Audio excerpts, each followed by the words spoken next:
Welcome. In this video we'll show you the layout of a typical wind turbine generator as found on wind farms across the world.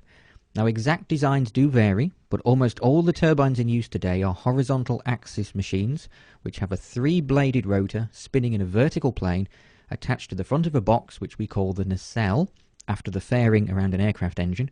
And in this nacelle we have the generator, often a gearbox and occasionally a high voltage transformer, and the whole thing sits on top of a tower which is mostly there to keep the blades from digging a hole. We tend to class turbines by their power output and hence their physical size. Wind farms might use many sub-megawatt turbines, each producing 400-600 kilowatts each, or a few multi-megawatt turbines producing maybe up to 3 megawatts per unit. Apart from physical scale, they are arranged a bit differently, so let's start by looking at a typical sub-megawatt model. Turbines of this type are typically 25 to 45 meters tall, and at the base you will often find 2 doors. The lower door takes you into a secured compartment where we have a high voltage step-up transformer. The generator at the top of the turbine is producing about 690 volts, and this transformer converts that into several thousand volts to send it more efficiently to the substation. The main entrance to the turbine is at first floor level, and there we find the control cabinet and the base of a ladder, or a series of ladders. Often in these smaller turbines, the ladders run to a series of platforms and they change sides at each platform to give you a rest area and a bit of fall protection. Platforms are generally just wooden discs suspended inside the tower walls, and they might have a trapdoor or a set of guardrails and a gate depending on how the ladders are arranged. The main run of cables goes up the wall of the tower, dodging past any intermediate junctions, because obviously the towers can't be delivered in a single 40-meter long section. They come in 20-meter long sections that are bolted together with a lot of nuts and bolts. But as we move higher and higher through the platforms, they're getting slowly narrower and narrower, so the ladders are getting a little bit closer together. But eventually the main cables stop being attached to the wall and they hang freely in the center of the tower, so they can twist as the nacelle rotates to face the wind. If they twist too many times, the nacelle will spin itself around to remove the twists. But as we move up, now the cable goes through a hole in the center of each platform, and at the top of the tower we have a steel platform with a sealed trapdoor, which we call the yaw platform. Just above that we have the yaw ring with the bearings that allow the nacelle and the rotors to rotate around to face the wind. And this sealed platform acts as a bit of fire protection, also avoids people falling back down the tower, because at the top of the nacelle we simply have a hole through which we climb. And the nacelle in this case is a vaguely tapered tube. At the back we have the wind sensors, which give us speed and direction and allow the turbine to face into the wind and to change the angle of the blades. The nacelle itself is just a fiberglass tube. At the front we have a similar fiberglass cowl protecting the hub, which is a steel casting on which we have bolted our 3 blades, and the blades can turn or pitch so that the angle they form with the wind can be varied. Out of the back of the hub we have a shaft which leads into the gearbox, then a high-speed shaft through a brake into a generator, and that generator then supplies the electrical power, as I say, at about 690 volts all the way back down the tower to the base. And right at the back we have a cooling fan, as we're generating 500,000 watts of energy inside the nacelle. Some of that is wasted as heat, and without an efficient cooling system there is the potential for the turbine to catch fire. Now the layout of a larger turbine is broadly similar, but some of the components are in different places, so let's start by looking at the tower section of a typical 2 megawatt turbine. Where we place the high voltage transformers in multi-megawatt turbines is a lot more variable. Quite frankly, we have a lot more room, so we can decide if they can be in the nacelle, they can be at the base of the tower, they can be on platform 1 in the basement, they can be outside in a hut. In this example, the transformer's at the top, so when we go into our door, the one thing we'll not find is a transformer. We do have the high voltage switches, this case on platform 2, but on the entrance platform we have the usual control cabinet and a lift, a little green box. And that lift will take 2 people to the top of the tower, or nearly to the top, without them having to climb the single, very, very long ladder. Almost all large turbines will just have a single run of ladder for the majority of the run up the tower. It will have a wire or a rail system, a fall arrest device fitted to it, but it is still a long slog up the ladder, which is one of the reasons why service lifts are so important. And again, the tower's in sections so that it can be delivered around the country without demolishing villages.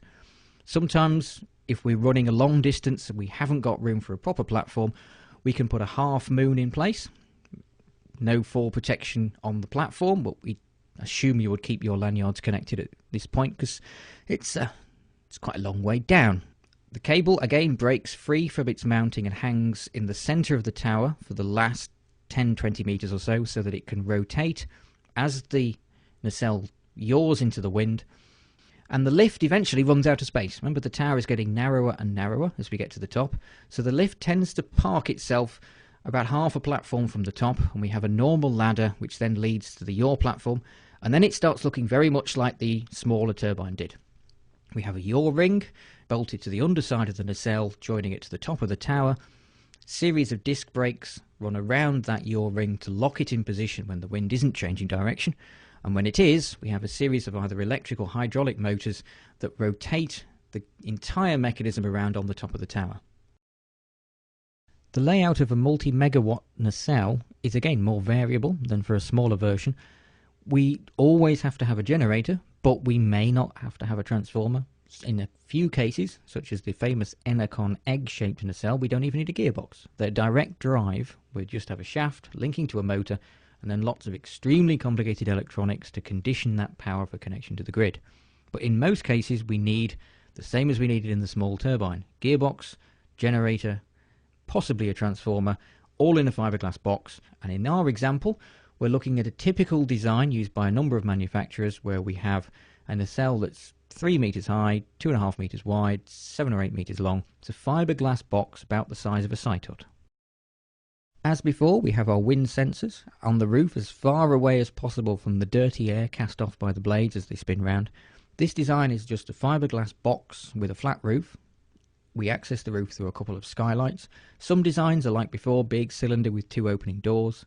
Some have an entire roof section which opens, rather like an old camper van. If we take the skin off the box, inside we have the same kind of components we had before. They're just bigger, and there's a little bit more room, so they're laid out a bit differently. The only additional component up here is those 3 green cylinders at the back. That's our high voltage transformer, which used to be at the base of the tower. Now, we've removed a lot of the control systems and the hydraulic systems that would just clutter up the pretty picture. We've added in a bloke for scale, but most of the big components are still here. If we look at the very front of the nacelle, we have a couple of bearings which support the main shaft, which is a hollow tube, 50, 60, 70 centimetres in diameter.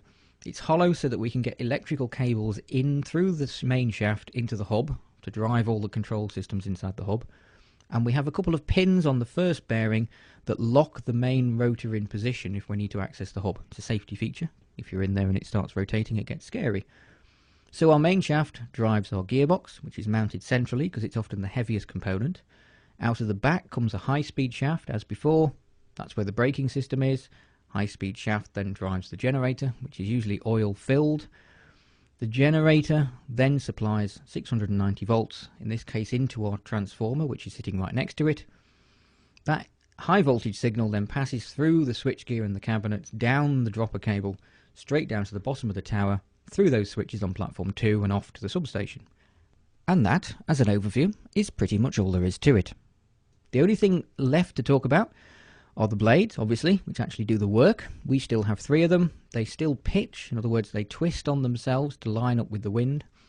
And you access the hub through the gap between this fiberglass cowl and the cast hub.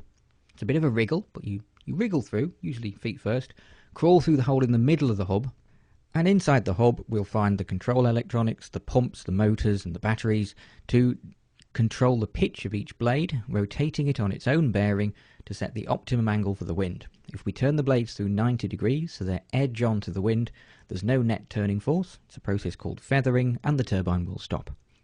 Obviously there is a vast amount more going on inside a turbine, lots of wiring and control systems and lights and sensors and fire extinguishers, etc. But that is basically it, the general overview of most turbines that you find on wind farms today. Designs for the future will be significantly different, but at the moment it's a windmill on a stick.